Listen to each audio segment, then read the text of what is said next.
What is seasonal adjust on a Rainbird ESP-TM2? Let's take a look.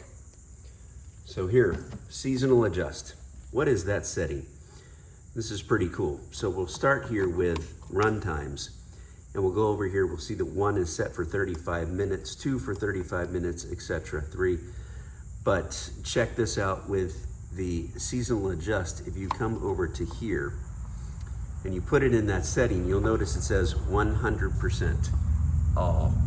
So this will affect all the stations. So let's say that we go through a particularly rainy season, but you'd still like to leave your irrigation on, but you'd like to water it for a less amount of time.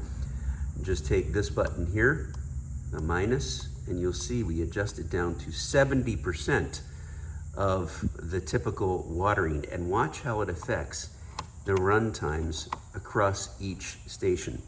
1, oh look, it's been reduced to 25 minutes. Same with 2, 25 minutes. 3, 25 minutes. So every single one of the stations has been reduced.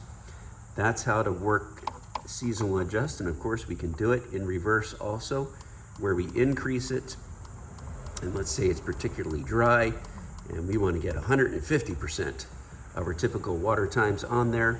Just go back to run times and you see they have now been increased to 53 minutes. What a cool little setting for a Rainbird ESP. That's seasonal adjust. This is Brian from My Irrigation Guy. Have a great day.